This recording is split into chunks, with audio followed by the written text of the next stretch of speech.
Yo, what's up? Ewan ko ba anong naisip ni JD.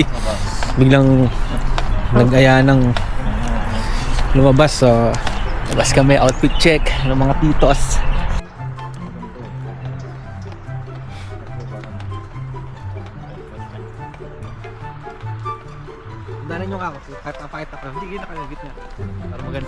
At sa mga oras nga na yan ay naglalakad nga kami papunta dun sa bus stop upang maghintay ng aming sasakyan.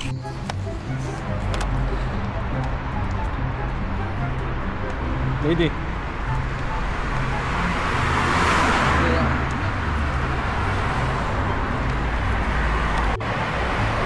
Ang lamig!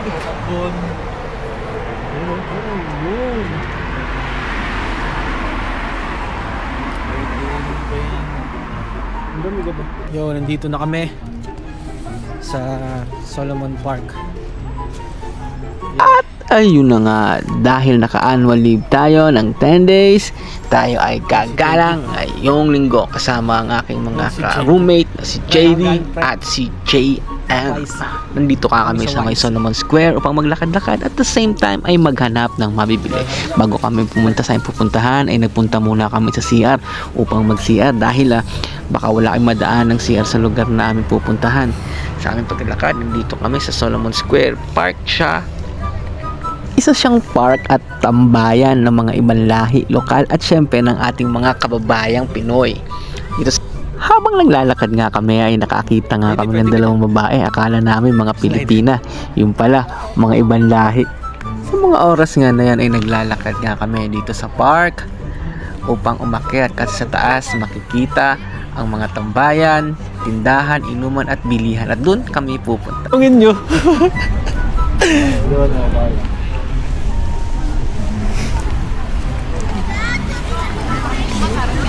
Bata pre.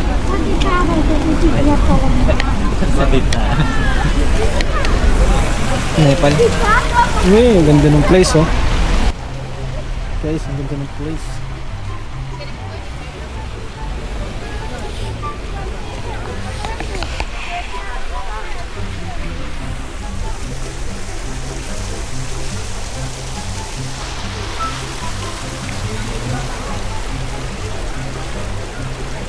At di nga nagtagal ay nakarating na nga kami dito sa hagdan paakyat kung saan kami mamamasyal.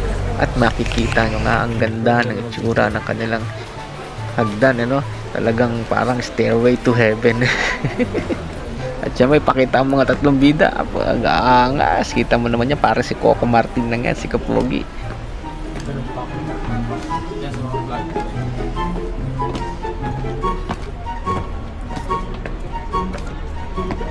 Ayun yung bakom site. Ito nga pre. Paano video gusto mo?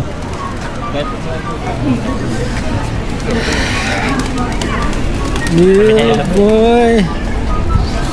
And the fly boy. Ito. Ito pa tayo sa Manila Store pre. Ito. Saan ba Manila? Saan ba? Sa Escape. Saan ba yung Manila Store? Doon sa kabila. Ito ba ba? Hindi mo nakaganto lang. Kahit nakaganto ka lang pre, okay tayo pre. Kahit nakaganto ka lang pre. Very obvious. Kasi, yung mga nakakita. Yan, nakaitin pre na kaya. Ano daw? At andito na nga kami upang maglakad-lakad, maghanap ng mabibili at makakainan. At the same time, mamamasyal. Kaya, hindi kayo, sama muna kayo sa amin. Lakad-lakad muna tayo. Let's go! Ayun.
Hindi nga nagtagal ay nakakita na nga kami ng tindahan na gusto naming puntahan at namili na kami syempre ng aming bibilhin.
Tapos na mag-shopping ni JD, ayun o. Tapos na mag-shopping ni JD. At matapos nga namin makapamili at makapamili ng mga gusto namin, ay umuwi na rin kami. So, hanggang dito na lang. Salamat sa inyong pagsama sa amin. Goodbye!